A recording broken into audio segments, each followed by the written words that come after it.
Hello students, मैं Abhishek Kumar Jain, Hindi educator, आज के एक नए चैप्टर के साथ में। आज हम पढ़ेंगे कक्षा 10th का कोर्स बी में गद्य का अब कहाँ दूसरे के दुख देखे जाते। चैप्टर नेम है अब कहाँ दूसरे के दुख से दुखी होने वाले। चैप्टर बहुत खास है, आप लोगों को इसमें कुछ सीखने भी मिलेगा। देखो, दो चीज़ होती हैं, एक वो जब हम किसी की हेल्प करते हैं और एक वह है जिसको हम दूसरों के दुख को देख करके हेल्प करते हैं। देखो, एक हमारा नेचुरलिटी या हमारी एक कहें कि स्वाभाविकता होती है कि जहाँ पर हमें किसी की हेल्प करनी होती है, भी हमारे अंदर रहता है कि भाई हम हेल्प करें। लेकिन दूसरी चीज़ होती है कि हम किसी के दूसरे के दुख को देख करके दुखी हो जाएं, ऐसी भी दूसरी चीज़ होती है। तो इसमें चैप्टर में केवल और केवल यही बात सबसे ज़्यादा बताई गई है कि अब ऐसा समय नहीं रहा है कि हमें दूसरे का अगर कोई दुख दिखाई दे रहा हो या कोई अगर दूसरा दुखी हो रहा हो तो हमें वहां पर दुख महसूस हो। तो अब यहाँ ऐसे कोई भी लोग नहीं है। बस इसी थीम पर एक ऐसा चैप्टर जो आप बीच में है। निदा फाजली नाम से एक बहुत अच्छे लेखक हैं, इन्होंने एक चैप्टर लिखा जिसके आज हम वर्णन करेंगे, आज हम इसके बारे में समझेंगे। निदा फाजली का जन्म 12 अक्टूबर 1938 को दिल्ली में जन्म हुआ। इनका नाम निदा फाजली रहा। बचपन के समय इनका अधिकतर ग्वालियर में ही व्यतीत हुआ। बचपन में इन्होंने सबसे ज़्यादा अपना जीवन अगर कहीं व्यतीत किया तो वो ग्वालियर में किया। ग्वालियर आज के समय में मध्य प्रदेश का एक जिला है ग्वालियर, वहाँ पर इन्होंने अपना जीवन बचपन का व्यतीत किया। निदा फाजली उर्दू की साठोत्तरी पीढ़ी के महत्वपूर्ण कवि माने जाते हैं। आम बोलचाल की भाषा में और सरलता से किसी के भी दिले दिमाग में घर कर सकने वाले ऐसी कविता करने में इन्हें महारत भी हासिल है।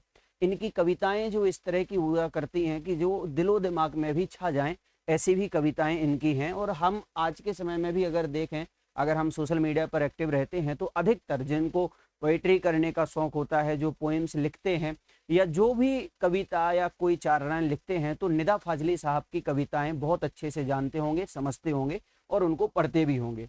तो उन्हीं महान कवि के बारे में आज हम पढ़ेंगे और उनके उनके द्वारा लिखा गया है एक चैप्टर जिसको हम आज थोड़ा सा समझेंगे। वही निदा फाजली अपनी गद्य रचनाओं में शेरो शायरी पिरोकर बहुत कुछ को थोड़े में कह देने के मामले में अपनी किस्म के अकेले ही गद्यकार हैं। कहने का मतलब ये है कि पद्य में तो पोएम में तो उन्होंने अपनी महारत हासिल की ही है, लेकिन साथ ही साथ उन्होंने गद्य में कुछ शेरो शायरी करने के साथ साथ गद्य को भी उन्होंने बहुत अच्छा बना दिया है शेरो शायरी के साथ में। निदा फाजली की लफ्जों में कहा जाए तो पुल नामक कविता की पहली पुस्तक आई। शायरी की किताब खोया हुआ सा कुछ के लिए 1999 के साहित्य अकादमी पुरस्कार से सम्मानित निदा फाजली की आत्मकथा का पहला भाग दीवारों के बीच और दूसरा दीवारों के पार शीर्षक से प्रकाशित हो चुका है। समझें, इनकी दो किताबें एक ऐसी हैं जो इनकी खुद की आत्मकथा को बताती हैं। एक है जिसका नाम है दीवारों के बीच और दूसरा भाग है जिसका नाम है दीवारों के पार। इन दो नाम से बुक निकली जिसमें निदा फाजली को ही प्रकाशित किया गया, उनकी आत्मकथा उसमें बताई गई। इन्होंने लिखा हुआ एक शायरी के ऊपर किताब है खोया सा कुछ के लिए, उनके लिए एक 1999 में साहित्य अकादमी पुरस्कार भी नवाजा गया। इसके साथ में फिल्म उद्योग से संबद्ध रहे निदा फाजली का निधन 8 फरवरी 2016 को हुआ। यहाँ तमाशा मेरे आगे किताब में संकलित एक अंश प्रस्तुत है। मतलब एक किताब है तमाशा मेरे आगे, इस किताब में संकलित एक छोटा सा गद्य या एक छोटा सा अंश हम कह सकते हैं जो यहाँ पर प्रस्तुत किया जा रहा है आज के चैप्टर में। इस चैप्टर में क्या आएगा, हम क्या समझने वाले हैं, वो थोड़ी सी चीज़ें जो हैं वो हम यहाँ पर समझते हैं, जिसका नाम है पाठ प्रवेश। जब हम किसी भी चैप्टर को पढ़ते हैं तो चैप्टर को पढ़ने के पहले हमें उसकी थोड़ी सी थीम समझनी पड़ती है। वही थीम जो है यहाँ पर बताई जा रही है। कुदरत ने यह धरती उन तमाम जीवधारियों के लिए अता फरमाई थी जिन्हें खुद उसी ने जन्म दिया था, लेकिन हुआ यह कि आदमी नाम के कुदरत के सबसे अजीम करिश्मे ने धीरे धीरे पूरी धरती को ही अपनी जागीर बना लिया और अन्य तमाम जीवधारियों को दर बदर कर दिया। नतीजा यह हुआ कि अन्य जीवधारियों की या तो नस्लें खत्म होती गईं या उन्हें अपना ठौर ठिकाना छोड़कर कहीं और जाना पड़ा, या फिर आज भी वे एक आसियाने की तलाश में मारे मारे फिर रहे हैं।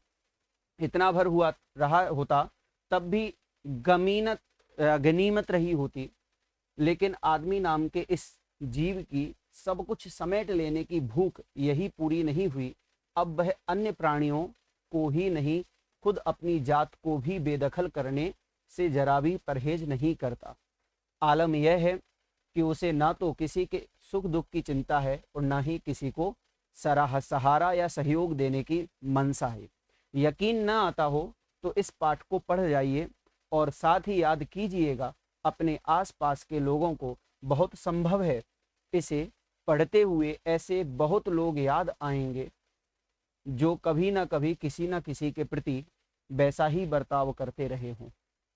इस चैप्टर को पढ़ने के बाद हमें पता चलेगा कि हमारे साथ रहने वाला कौन और हमारे दूर रहने वाला कौन होगा। इस चैप्टर को बहुत अच्छे से पढ़ना, और यह चैप्टर आप लोगों के गद्य भाग के कक्षा 10 में बताया गया है, और इससे प्रश्न उत्तर जो बनते हैं उनकी भी हम यहाँ पर बहुत अच्छे से तैयारी करेंगे। चैप्टर का नाम है अब कहाँ दूसरे के दुख देखे जाते। बाइबल के सोलोमान, जिन्हें कुरान में सुलेमान के नाम से जाना जाता है, ईसा से 1025 वर्ष पूर्व एक बादशाह थे। कहा गया है वह केवल मानव जाति के ही नहीं बल्कि सारे छोटे बड़े पशु पक्षी के भी हाकिम यानी कि राजा थे। वह इन सब की भाषा भी जानते थे। एक दफ़ा सुलेमान अपने लश्कर के साथ एक रास्ते से गुजर रहे थे। रास्ते में कुछ चींटियों ने घोड़ों की टापों की आवाज़ सुनी तो डर कर एक दूसरे से कहा, आप जल्दी से अपने अपने बिलों में चलो, फौज आ रही है। किसने कहा था? चींटियों ने कहा था आपस में, जो बाहर घूम रही थी। क्यों कहा था? क्योंकि सुलेमान राजा वहाँ से आ रहा था और उनके घोड़ों की टापों की आवाज़ सुन करके, वहाँ से उनकी आवाज़ सुन करके, और चींटियों ने अपने आप में चर्चा की कि यहाँ पर कोई दूसरा राजा आ रहा है जिससे हम मर जाएंगे, तो यहाँ से हमें जल्दी अपने घर चला जाना चाहिए। तो सुलेमान ने उनकी बातों को सुन लिया और सुन करके थोड़ी दूर पर रुक गए और चींटियों से बोले कि घबराओ नहीं, सुलेमान को खुदा ने सबका रखवाला बनाया है। मैं किसी के लिए मुसीबत नहीं हूँ, सबके लिए मोहब्बत हूँ।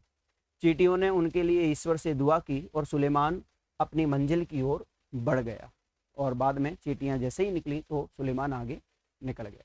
ऐसी एक घटना का जिक्र सिंधी भाषा के महाकवि शेख अयाज ने अपनी आत्मकथा में किया है। उन्होंने लिखा है, एक दिन उनके पिता कुएं से नहाकर लौटे। माँ ने भोजन परोसा। उन्होंने जैसे ही रोटी का कौर वाइट तोड़ा, उनकी नज़र अपनी बाजू पर पड़ी, बाजू यानी कि अपने हाथ पर पड़ी, कंधे पर पड़ी। वहाँ एक काला च्योंटा रेंग रहा था। वह भोजन छोड़कर उठ खड़े हुए। माँ ने पूछा, क्या बात है, भोजन अच्छा नहीं लगा? शेख अयाज के पिता बोले, नहीं, यह बात नहीं है। मैंने एक घर वाले को बेघर कर दिया है। उस बेघर को कुएं पर उसके घर छोड़ने जा रहा हूँ। तो मित्रों, आप लोगों को मैं बता दूं कि इस चैप्टर में उन 2-3 राजाओं के बारे में भी बात बताई गई है जो मतलब कहा जा सकता है कि जो दूसरों के दुखों को भी समझते थे। ऐसे ही एक नाम जहाँ पर आया सुलेमान राजा का, और दूसरा आया शेख अयाज का। इसके बाद में इन्होंने एक और उदाहरण दिया। बाइबल और दूसरे पावन ग्रंथों में नूह नाम के एक पैगंबर हुए हैं। बाइबल में एक नूह नाम के पैगंबर हुए हैं, उनका भी जिक्र मिलता है। उनके माध्यम से भी उन्होंने ऐसा बताया है कि उनका असली नाम लश्कर था, लेकिन अरब ने उनको नूह के लक़ब से याद किया। मतलब अरब देश में उनके लिए नूह के लक़ब कहा जाता था। वह इसलिए कि आप सारी उम्र रोते रहे। मतलब इन्होंने अपनी जितनी भी उम्र है वो रोते हुए गुजारी थी। क्यों गुजारी थी? उसका कारण ये रहा कि उन्होंने एक जख्मी कुत्ता, जो जख्मी था, बहुत बेहालत में था, ऐसे कुत्ते के लिए नूह के सामने से एक बार एक घायल कुत्ता गुजरा। नूह ने उसे दुत्कारते हुए कहा, दूर हो जा गंदे कुत्ते। इस तरह से उसने मतलब कहा जा सकता है कि कुछ जो जिस कुत्ते के हालात ख़राब हैं, जो नहीं कुछ कर पा रहा है, उसके लिए उसने गालियां दी और इस तरह से उसको दुत्कारा। तो इस्लाम में कुत्तों को गंदा समझा जाता है। कुत्ते ने उनकी दुत्कार सुनकर जवाब दिया, ना मैं अपनी मर्जी से कुत्ता हूं, ना तुम अपनी पसंद से इंसान हो। बनाने वाला सबका तो वही एक है। मतलब जिसने बनाया है, चाहे वो इंसान हो चाहे वो जानवर हो, बनाने वाला सबका एक है। तो यहाँ पर जब पहले ही हमने पढ़ा था कि निदा फाजली साहब ने गद्य में भी उन्होंने पद्य रचनाओं को भी समाहित किया, कुछ शेरो शायरी उन्होंने की है। तो एक उन्होंने 4 लाइनें यहाँ पर लिखी कि मिट्टी से मिट्टी मिले खो के सभी निशान, किसमें कितना कौन है कैसे हो पहचान। ये 4 लाइन उन्होंने दी इस गद्य के लिए, जिसमें इन्होंने समझाया। और इसमें बताया गया कि मिट्टी से अगर मिट्टी भी मिल जाए तो उसमें जो भी निशान होते हैं वो सभी खो जाते हैं, लेकिन किसमें कितना था ये पहचान करना बहुत मुश्किल हो सकता है। ये बात यहाँ पर बताई गई। नूह ने जब उसकी बात सुनी और दुखी हो मुद्दत तक रोते रहे। महाभारत में एक युधिष्ठिर था जिसका जो अंत तक साथ निभाता नजर आता है, वह भी प्रतीकात्मक रूप से एक कुत्ता ही था। सब साथ छोड़ते गए तो केवल वही उनके एकांत को शांत कर रहा था। इस तरह से इन्होंने 4 लोगों का उदाहरण दिया। सबसे पहले सुलेमान, दूसरा नूह नाम के पैगंबर का, और शेख अयाज, और तीसरा युधिष्ठिर।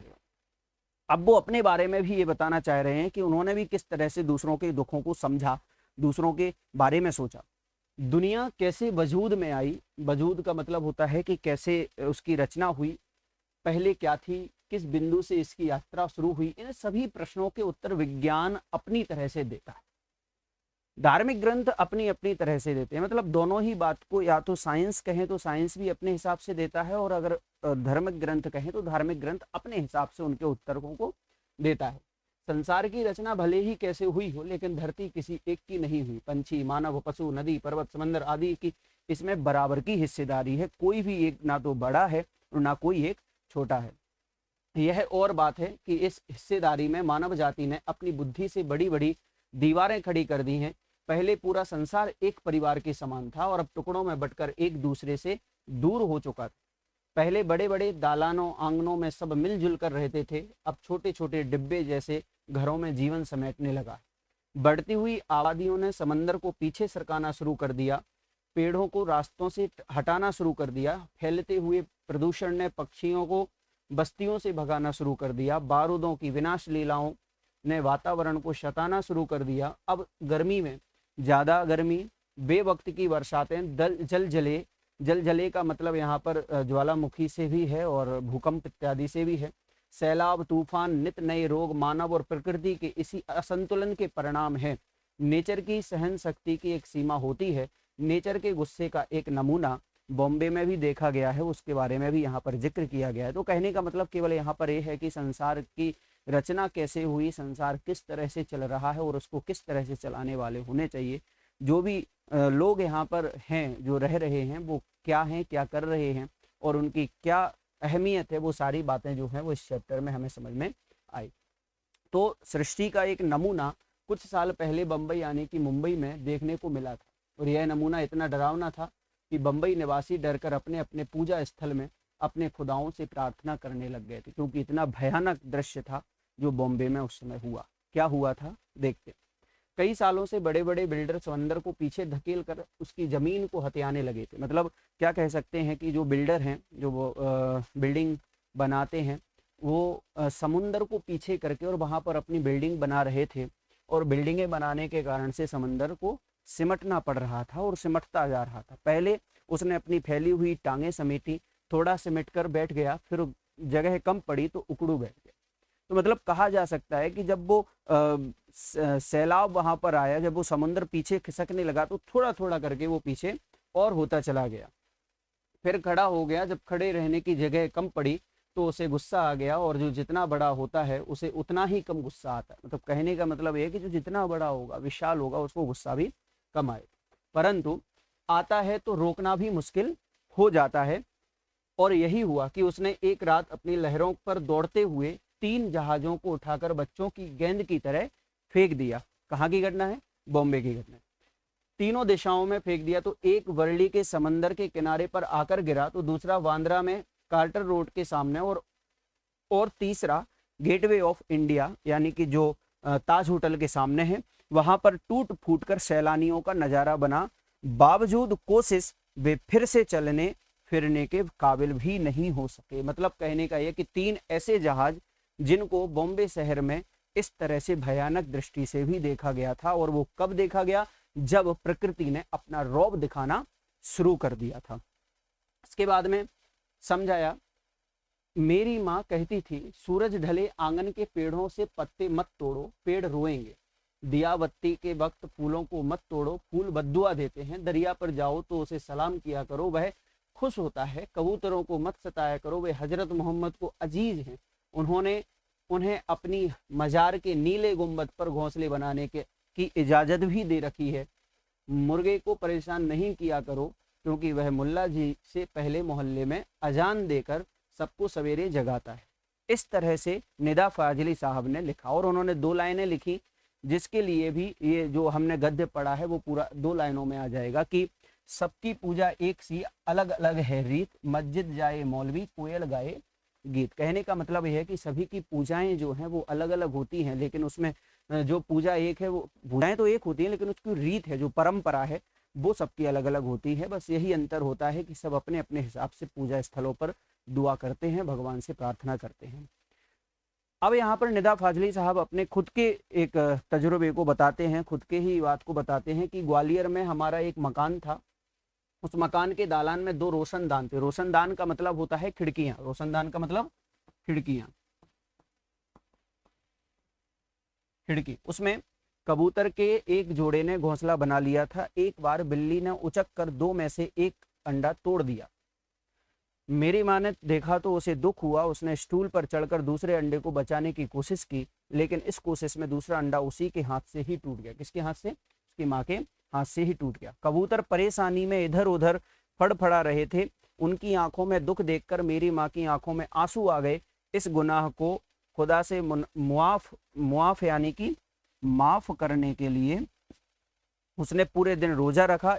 दिन भर कुछ खाया पिया भी नहीं, सिर्फ रोती रही और बार बार नमाज पढ़ पढ़ कर खुदा से इस गलती को मुआफ करने की दुआ मांगती रही। कहने का मतलब यह है कि लेखक की माँ, जो कि एक कबूतर को बचाने के लिए, कबूतर के अंडे को बचाने के लिए, उसका मन नहीं था कि भी मरे, लेकिन कबूतर के अंडे को बचाने के चक्कर में वो अंडा जो है नीचे गिर जाता है, जिसके कारण से भी वह बहुत दुखी होती है।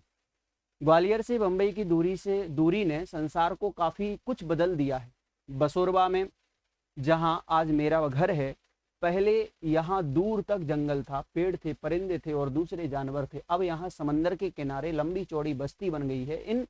इस बस्ती ने न जाने कितने परिंदों चरिंदों से उनका घर छीन लिया है। इनमें से कुछ शहर छोड़कर चले गए हैं, तो जो नहीं जा सके हैं उन्होंने यहाँ वहाँ डेरा डाल लिया है। इनमें से 2 कबूतरों ने मेरे फ्लैट के एक मचान का मतलब होता है कि आपने देखा होगा कि रैक जिसे हम बोलते हैं, और हमारे आज के समय में फ्लैट्स वगैरह में तो नहीं होता है, बल्कि अगर हम उसका नाम लें कवर्ड कह सकते हैं, ऊपर वाला जो हिस्सा बचा हुआ रहता है जिसमें, तो ऐसे ही मचान में घोंसला बना लिया था। बच्चे अभी छोटे हैं, उनके खिलाने पिलाने की जिम्मेदारी अभी बड़े कबूतरों की है। वे दिन में कई बार आते जाते हैं, और क्यों ना आए जाएं, आखिर उनका भी घर है, क्योंकि वहाँ पर उनके जो हैं छोटे बच्चे जो वहाँ पर हैं रह रहे हैं। लेकिन उनके आने जाने से हमें परेशानी भी होती है। वे कभी किसी चीज़ को गिराकर तोड़ देते हैं, तो कभी मेरी लाइब्रेरी में घुसकर कबीर या मिर्ज़ा गालिब को सताने लगते हैं। कबीर और मिर्ज़ा गालिब को सताने का मतलब है कि उनकी लाइब्रेरी में जो बुक्स हैं, चाहे वो कबीर की हो चाहे मिर्ज़ा गालिब की हो, वो उन दोनों को सताने का मतलब है उनको भी नीचे गिरा देते हैं। इस रोज रोज की परेशानी से तंग आकर मेरी पत्नी ने उस जगह जहां उनका आसियाना था, आसियाना यानी कि मकान था, घर था, एक जाली लगा दी। वहां पर उन्होंने क्या कर दिया, एक जाली लगा दी और उनके बच्चों को दूसरी जगह पर कर दिया। उनके आने की खिड़की को भी बंद किया जाने लगा है। खिड़की के बाहर अब दोनों कबूतर रात भर खामोश और उदास बैठे रहते हैं, मगर अब न सुलेमान है जो उनकी जुबान को समझकर उनका दुख बांटे, और ना मेरी माँ है जो इनके दुखों में सारी रात नवाजों में काटे, नवाजों में कदम उनकी दुआओं को काटे। तो यहाँ पर सिर्फ और सिर्फ इस चैप्टर में यही बात बताई गई है कि जो दूसरों के दुखों को देखता है वही सबसे बड़ा इंसान माना जाता है। और यहाँ पर उन्होंने 2 लाइनें बताई हैं कि नदिया सींचे खेत को, तोता कुतरे आम, सूरज ठेकेदार सा सबको बांटे काम। केवल आज के समय में यही हो गया है कि नदी जो है वो खेतों को सींचने का काम करती है, और तोता जो है वो कुतरे आम यानी आम को कुतरने का काम करते हैं। लेकिन जो सूरज है वो जब सूरज उगता है तो एक ठेकेदार के तौर पर उगता है और वही सूरज हमारे लिए अलग अलग कामों में बांट देता है। तो इस चैप्टर में हमने सिर्फ यही समझा कि जहाँ कहीं भी कोई भी दुखी हो रहा हो तो दुखी होने वाले इंसान के लिए हमारा दुख कैसा है ये बहुत कार्यकारी होता है, और इस चैप्टर में हमने सबसे अच्छी बात यही समझी।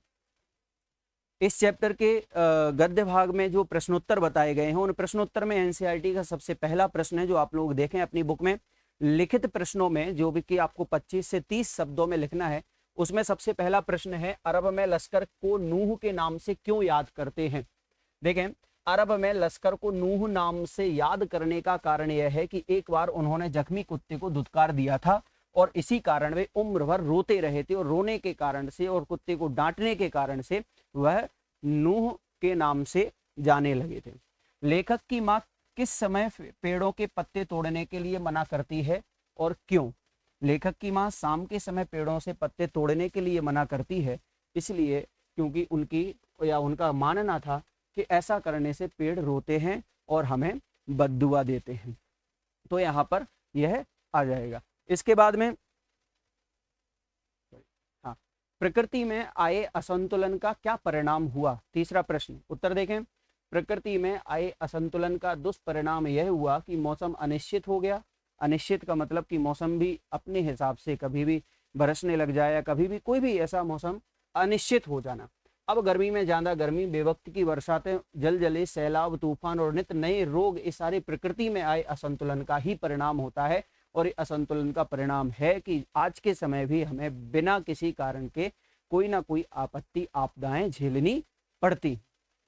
फोर्थ क्वेश्चन है, लेखक की माँ ने पूरे दिन का रोजा क्यों रखा था। बहुत सिंपल सा उत्तर है इसमें, क्योंकि उनके घर पर जो कबूतरों ने अंडे दिए थे उसमें से एक अंडे को बिल्ली ने तोड़ दिया था और दूसरा अंडा जो है लेखक की माँ के द्वारा बचाने के प्रयास में टूट गया था। इसके कारण से दुखी होकर के उसने पूरे दिन रोजा रखा और प्रायश्चित करके रोजा रख करके और उसने पूरे दिन में नमाज पढ़ी। इसके बाद में फिफ्थ नंबर का क्वेश्चन है कि लेखक ने ग्वालियर से बंबई तक किन बदलावों को महसूस किया, पाठ के आधार पर स्पष्ट कीजिए। पाठ के आधार पर हमें बताना है चैप्टर में जो जो भी बताया गया, समंदर के बारे में, पर्वत के बारे में, पेड़ के बारे में, सब चीज़ों के बारे में, तो उनके बारे में हमें यहाँ पर बताना है। लेखक ने ग्वालियर से बंबई तक अनेक बदलावों को महसूस किया, जैसे पहले बड़े बड़े घर, आंगन, दालान होते थे और अब डिब्बे जैसे घरों में लोगों का गुजारा करना पड़ता है, लोगों को गुजारा करना पड़ता है।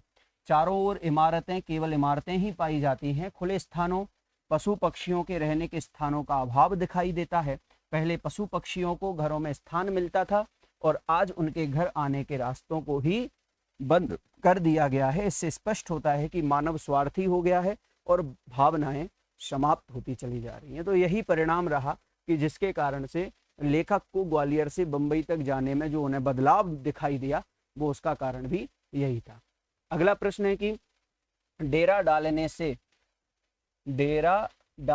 से आप क्या समझते हैं, स्पष्ट कीजिए। और हमारे लिए इसका उत्तर बताना है कि डेरा डाल लेना इसका मतलब क्या है। डेरा डालना बहुत तरह से हम इसको ले सकते हैं, लेकिन चैप्टर में इसको किस तरीके से गिना गया है, किस तरीके से बताया गया है वो बताना है। डेरा डालने का आशय अस्थायी रूप से बसना है। डेरा डालना मतलब कहाँ बताया गया था, जब कबूतरों ने डेरा डाला था। तो अस्थायी, कबूतर हमेशा स्थायी नहीं होता है, इसलिए यहाँ पर जो डेरा डालना है इसका जो अर्थ बताया गया है वो है अस्थायी रूप से बसना, यानी बिना या ये कह सकते हैं कि अपना समय पूरा होने तक वहां पर रहना, प्रवास करना और उसके बाद दूसरी जगह चला जाना। आजकल पक्षियों को अपने घोंसले बनाने के लिए उपयुक्त जगह नहीं मिल पाती है, इसलिए वे इमारतों में ही अपना डेरा जमा लेते हैं। सेवेंथ क्वेश्चन है, शेख अयाज के पिता अपने बाजू पर काला च्योंटा रेंगता देख भोजन छोड़कर क्यों उठ गए थे। बढ़िया जो उनकी आत्मकथा है उन्होंने उसमें बताया है, वो इसलिए भी उठ गए थे क्योंकि उन्हें उस च्योंटा यानी जो उसके कंधे पर जो आ चुका था उससे उसे बेघर नहीं होते हुए देखना था। इसलिए शेख अयाज के पिता अपने बाजू पर काला च्योंटा रेंगता देख भोजन छोड़कर उस च्योंटे को कुएं पर छोड़ने के लिए उठ खड़े हुए, क्योंकि उनके अनुसार उन्होंने उस च्योंटे को घर से बेघर कर दिया था। मतलब उनका मानना ये था कि मैंने उस छोटे से जीव के लिए घर से बेघर कर दिया है। अतः बिना समय गवाए वे उस च्योंटे को उसके घर अर्थात कुएं पर छोड़ आते हैं इससे पता चलता है कि वे शीघ्र ही अपनी भूल का प्रायश्चित कर लेना चाहते हैं। इसी प्रश्न को आप अपने शब्दों में भी लिखेंगे और इसमें आए हुए जितने भी उदाहरण हैं वो भी हम अपने अलग अलग उदाहरण को समझाते हुए इसमें चैप्टर को समझाएंगे। बढ़ती हुई आबादी का पर्यावरण पर क्या प्रभाव पड़ता है? बहुत बढ़िया प्रश्न है। इसमें आपको एक अनुच्छेद भी लिखने को आ सकता है जो कि 5 नंबर का आपको आता है, व्याकरण में आता है, और इसी पर ही आपको एक कोई निबंध लिखने को आ सकता है, वो भी आप लोग ध्यान रखना। इसी विषय पर आपको एक पत्र लेखन भी आ सकता है, वो भी आप ध्यान रखना। तो पत्र लेखन, अनुच्छेद लेखन भी ऐसे इन्हीं विषयों पर भी आ सकते हैं, इसलिए हमें इन पर भी थोड़ा सा ध्यान देना है, इनका विषय को पकड़ना है और विषय पकड़ करके हम जो भी उसमें लिखते चले जाएंगे, पैटर्न जैसा भी रहेगा उसमें हमें इसको बताना है। तो चलते हैं, बढ़ती हुई आबादी का पर्यावरण पर क्या प्रभाव पड़ता है, ये आपको प्रश्न है और इसका हमें उत्तर लिखना है, जो कि इस तरह से है कि पर्यावरण असंतुलित होने का सबसे बड़ा कारण आबादी का बढ़ना है। आबादी यानी कि पॉपुलेशन बढ़ने का सबसे बड़ा कारण है। क्या? पर्यावरण असंतुलन का सबसे बड़ा कारण है पॉपुलेशन में वृद्धि होना, बढ़ना। बढ़ती आवास की समस्या से निपटने के लिए मानव ने समुद्र की लहरों तक को सीमित कर दिया। मतलब कहने का यह है कि इस पॉपुलेशन के कारण से उन्हें आवास यानी रहने की समस्या होने लगी, और रहने की समस्या होने के कारण से उन्होंने समुद्र को, पेड़ों को काटना शुरू कर दिया और अपने घर बनाना शुरू कर दिए। समुद्र के रेतीले तटों को भी मानवों ने नहीं छोड़ा, वहां पर भी इंसानों ने बस्ती बसा ली, आसपास के जंगल काट काट कर नष्ट कर डाले, पेड़ों को रास्तों से हटा दिया। परिणाम स्वरूप पशु पक्षी के लिए आवास ही नहीं बचे हैं। प्राकृतिक आपदाएं दिन प्रतिदिन बढ़ती जा रही हैं, कहीं भूकंप, कहीं बाढ़, कहीं तूफान, कहीं गर्मी, कहीं तेज वर्षा। इनके कारण कई बीमारियां हो रही हैं और इस तरह पर्यावरण के असंतुलन का जनजीवन तथा पर्यावरण पर गहरा प्रभाव दिख रहा है। ध्यान रखना, आपको इस पे एक अनुच्छेद भी लिखने को आ सकता है इस तरह से कि पर्यावरण असंतुलन,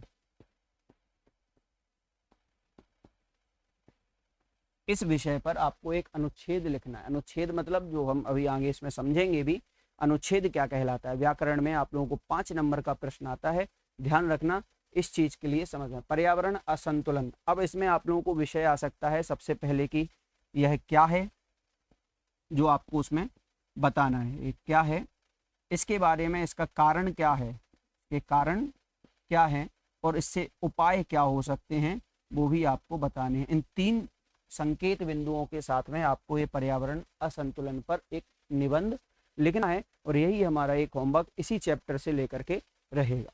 आगे देखें, आगे का प्रश्न है कि लेखक की पत्नी को खिड़की में जाली क्यों लगवानी पड़ी। लेखक जो हमारे निदा फाजली इस चैप्टर के लेखक हैं, उन्होंने उनकी पत्नी के लिए खिड़की के ऊपर, रोशनदान के ऊपर उन्होंने जाली क्यों लगाई। तो उनका कहना है कि लेखक के घर पर कबूतरों ने घोंसले बना लिए थे और कबूतर अपने बच्चों की रखवाली के लिए बराबर लेखक के घर में चले आते थे, मतलब बिना किसी रोक टोक के चले आते थे, जिससे लेखक का घर और पुस्तकालय गंदा हो जाता था। इसलिए कबूतरों के आने जाने के लिए घर से और घर के बचाव के लिए लेखक ने अपनी खिड़की पर जाली लगवा दी थी, यही कारण रहा।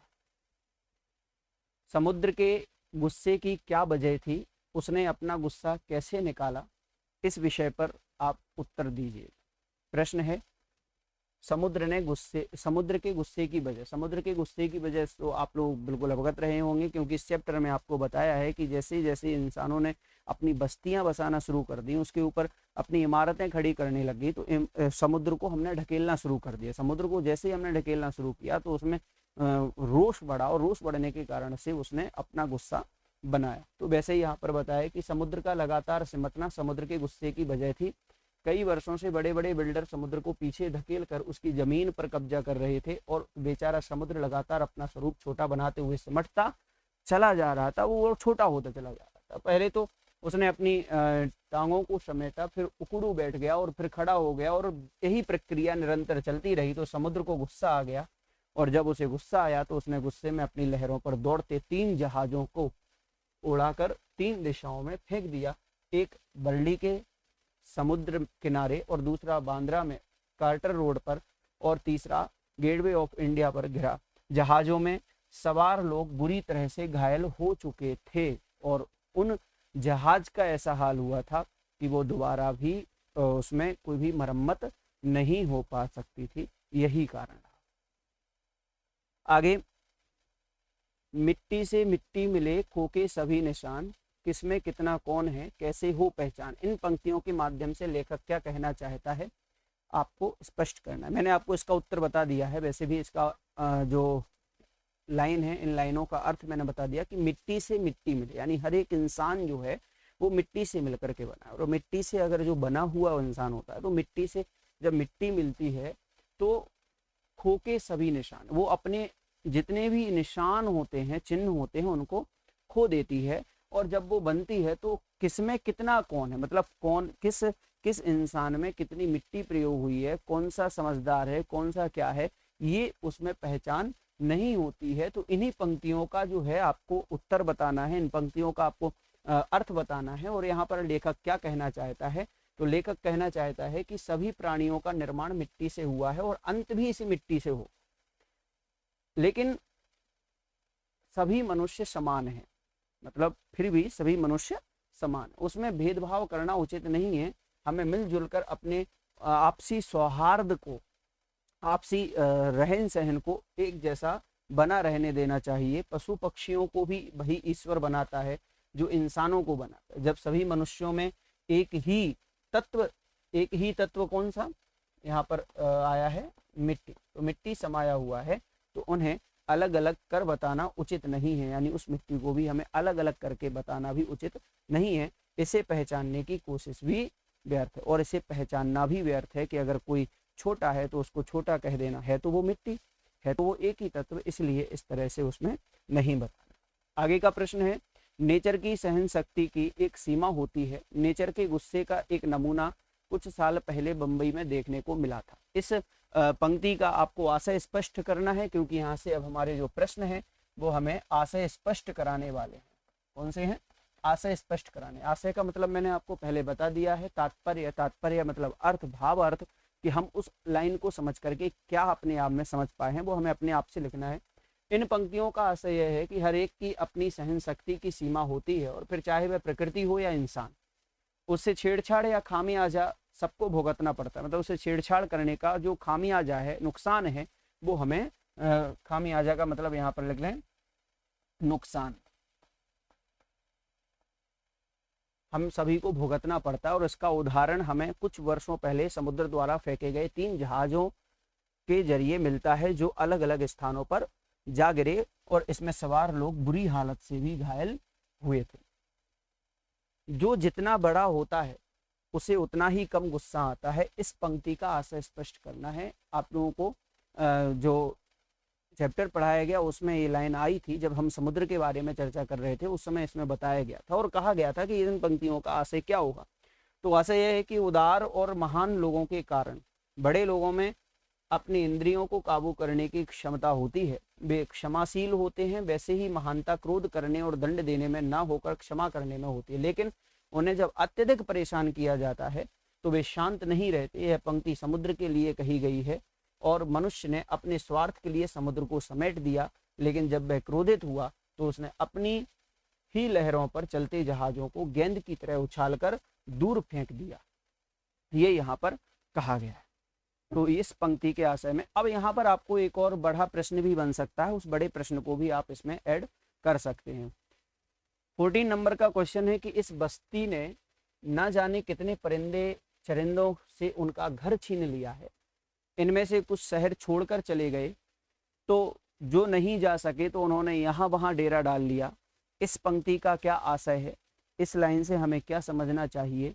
तो यही समझ में आता है इस पंक्ति से कि भाई जिन लोगों ने इस बस्ती में न जाने कितने परिंदे चरिंदे, जो इस बस्ती ने, यानी इस बस्ती का मतलब कि जो एक नई नई बिल्डिंग्स बन रही हैं और नए नए बिल्डिंग बनने के कारण से और नई नई आशियाने बनने के कारण से बहुत सारे लोगों का या जो बस्तियां बनी, शहरीकरण हुआ, और शहरीकरण के कारण से क्या क्या हुआ, परिंदे चरिंदों को भी उनका घर उनसे छीन लिया गया है। और जो नहीं जा सकते थे कुछ तो बाहर चले गए, लेकिन जो नहीं जा सके वो यहाँ वहाँ डेरा जमाने लग गए थे। तो इन पंक्तियों में आप क्या समझ पाते हैं?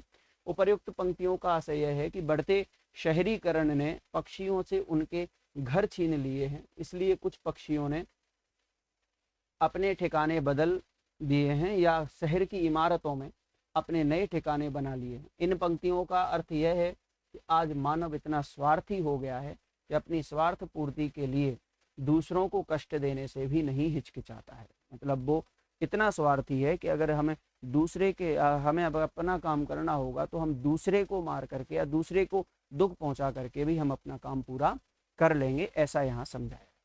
शेख अयाज के पिता बोले, नहीं, यह बात नहीं है। मैंने एक घरवाले को बेघर कर दिया है, उस बेघर को कुएं पर उसके घर छोड़ने जा रहा हूँ। इन पंक्तियों में छिपी हुई उनकी भावना को स्पष्ट कीजिए। हमें ये बताना है कि जो उन्होंने ये लाइन कही, उस लाइन में उनके भाव क्या थे, वो फील क्या था कि जिस कारण से उन्हें ये मन में आया कि नहीं, उन्होंने गलत किया है। क्या भाव थे, समझते हैं। इन पंक्तियों का आशय है कि इंसान हो या पशु पक्षी सभी समान होते हैं। हमें कोई हक नहीं बनता है कि हम किसी को भी उनके घर से बेघर करें। शेख अयाज के पिता दयालु और परोपकारी व्यक्ति थे। वे किसी के साथ अन्याय नहीं कर सकते थे। जब चोंटा उनकी बाह पर चढ़कर उनके घर पर आ गया था, तब उन्होंने खाना छोड़कर उसे कुएं तक ले जाने का इससे उनके पाप का प्रायश्चित हो सकेगा। इन पंक्तियों से उनकी उदारता और परोपकारता, स्पष्टवादिता भी भावना छिपी हुई है। मतलब उनके अंदर एक परोपकार की भावना थी कि जो खुद अपने बारे में नहीं सोच करके बल्कि किसी दूसरे जीव के बारे में भी वो सोच पा रहे थे। चलते हैं अगले प्रश्न की तरफ। अब यहाँ से आप लोगों को जो प्रश्न प्रारंभ हो रहे हैं वो प्रश्न हैं आप लोगों के मौखिक वाले, जो आपकी ही बुक में सबसे पहले नंबर पर दिए हुए हैं। तो सबसे पहले नंबर पर मौखिक प्रश्न जो हैं 4, उनको हम पढ़ेंगे। बड़े बड़े बिल्डर पीछे क्यों धकेल रहे थे? तो उत्तर होगा कि बड़े बड़े बिल्डर लगातार बढ़ती आबादी के आवास की समस्या से निपटने के लिए समुद्र को पीछे धकेल रहे थे। वे समुद्र की जमीन हथिया रहे थे ताकि उस पर इमारतें बना सकर धन कमा सकें, पैसे कमा सकें। ये कारण इसमें आ जाएगा, जो कि सही आंसर रहेगा। इसके आगे अंतिम जो 3 प्रश्न हैं, लास्ट के जो 3 प्रश्न हैं, उन 3 प्रश्नों के लिए यहाँ पर समझना, ये तीनों प्रश्न भी आप लोगों के मौखिक भाग में से दिए गए हैं। प्रश्न है कि लेखक का घर किस शहर में था? तो लेखक का घर ग्वालियर में था, बाद में मुंबई के बसोरवा में रहने लगे थे। बस इसमें ये आंसर आ जाएगा। जीवन कैसे घरों में सिमटने लग गया था? तो पहले तो लोग बड़े घरों में संयुक्त परिवार के रूप में रहते थे, लेकिन अब सब लोग व्यक्तिवादी भावना के हो गए। व्यक्तिवादी भावना का मतलब होता है कि एक व्यक्तित्व, मतलब एक व्यक्ति पर आधारित हो जाना। तो व्यक्तिवादी का मतलब अकेले, सिंगल रहने का सोचने वाला। तो उससे अभिभूत होने के कारण से लेखक के अनुसार अब जीवन छोटे छोटे डिब्बे जैसे घरों में, यानी फ्लैट्स या छोटे छोटे जो डिब्बे होते हैं उनमें समेटने लग गए थे। कबूतर परेशानी में इधर उधर क्यों फड़फड़ा रहे थे? कबूतर इसलिए परेशानी में इधर उधर फड़फड़ा रहे थे क्योंकि उनके दोनों अंडे फूट गए थे। एक को बिल्ली ने खा लिया था तो दूसरे उसकी माँ के हाथ से टूट गए थे। लेखक की माँ के हाथ से टूट गए थे। तो इस चैप्टर में हम लोगों ने जितने भी प्रश्न पढ़े वो सभी प्रश्न दूसरों के दुखों के ऊपर बताए गए हैं, दूसरों के बारे में बताए गए हैं। और इस चैप्टर में हमें 2 चीज़ और नई समझ में आई है कि इस चैप्टर से हमें एक ऐसा गद्य भी आ सकता है जिसमें से आपको 5 प्रश्न पूछे जा सकते हो। दूसरी बात है कि आपको अनुच्छेद भी इस चैप्टर में से आ सकता है। इसलिए हम इस चैप्टर को बहुत अच्छे से समझें, तैयारी करें और इसके प्रश्नों के उत्तर बहुत अच्छे से लगाएं। और इन्हीं चैप्टर के साथ साथ में हम और भी एनसीईआरटी के क्वेश्चन इसमें ऐड करते चले जाएंगे, और जो नए क्वेश्चन हमें मिलते जाएं उन नए क्वेश्चन को भी हमें इसमें जोड़ करके और अपने पाठ की तैयारी बहुत अच्छे से करनी। कक्षा 10 बोर्ड एग्जाम होगा, इसलिए आप लोगों को भी और हम सबको मिलकर के एक अच्छे अंकों की प्राप्ति के लिए बहुत अच्छे अंक लाने हैं। इसलिए इसकी तैयारी और अच्छे और जोरदार तरीके से करना है। एनसीईआरटी बहुत अच्छे से करनी है। मिलते हैं एक और नए चैप्टर के साथ में, जो इसके बाद वाला चैप्टर है। धन्यवाद। Let's crack it.